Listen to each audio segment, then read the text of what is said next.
Dear Netflix, thanks for joining me. Look, there's no easy way to say this. I've been putting this off. I've been procrastinating. I've let a lot of things go ignored. I turned the other way just to ignore stuff I didn't like. And I was going to tell you earlier, but I have to tell you this directly. Netflix, I have to let you go. I know we started a relationship in June 2012, and I don't mean to be rude to dump you on our 7th year anniversary month, but we're done. It's not working out, Netflix. I'm sorry. And by the way, yes, it's you, not me. But you deserve the 3 reasons why our family pulled the plug on you. Netflix subscription from least important to most important. Number 1, you have to pray to St. Anthony to find anything worth watching.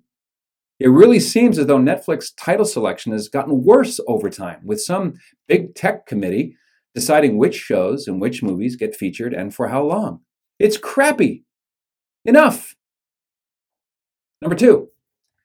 Now this could be a long list, but let's start with this.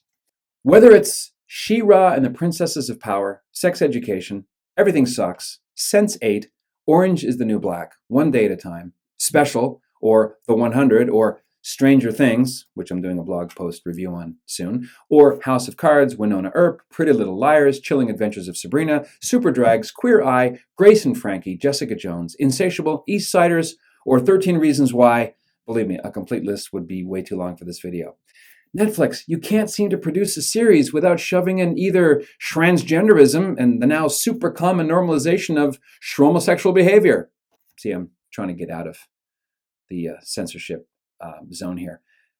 Or your shows are full of dystopian, nihilistic, awful, fear-based programming. Enough! Number 3, you, Netflix, have doubled down publicly on the general Hollywood threat to boycott filming in states like Georgia that are now passing pro-life laws. At first, it was just activist celebrities like Kristen Wiig and Alyssa Milano promising personal boycotts of Georgia production facilities. But Netflix is the first Hollywood studio to seal the deal with this threat. Just forget politics for a second. Why would you, Netflix, wreck the ability of thousands of people, including liberal pro-abortion women who work in the film industry, in less glamorous jobs like catering, construction, gaffers, grips, PAs, janitorial crew? They can't just up and move back to LA. Isn't this a bluff anyway? Didn't some Hollywood big mouths threaten to do the exact same thing if Governor Brian Kemp was elected? Well, he did get elected and nothing happened.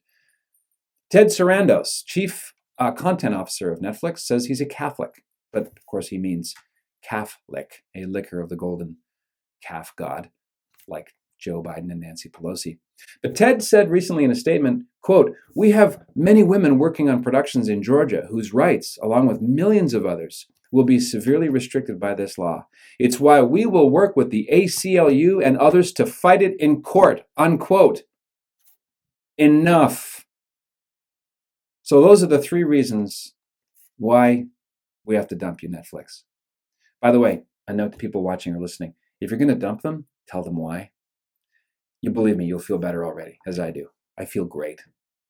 The culture war is evolving from putting all this SJW propaganda all over TV and movies themselves to boycotting conservative states that dare to defy the secular status quo. See, these Hollywood hissy fits are a sign of something going right. It means we're winning.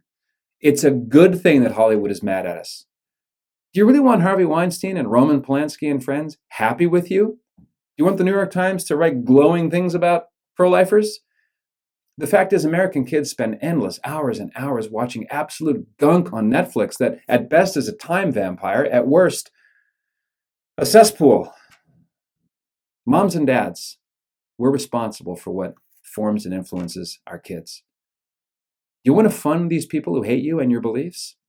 Do you want to support people who want to kill the unborn, to bring the whole thing to court on behalf of people who want to legalize abortion all over? See, there are alternatives, my people. Netflix is not the only game in town.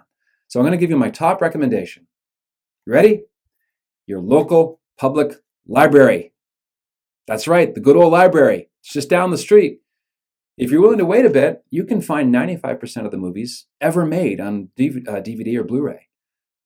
Services like Netflix tap into our fallen nature's impatience. We got to have it now. We got to have it now. Make it a trek to the library. Make it an outing for your favorite movie or book. Remember, books. I'm Patrick Coffin. Subscribe to this channel and check out the Patrick Coffin Show podcast on faith and culture with fresh content dropping every Tuesday. You won't be sorry.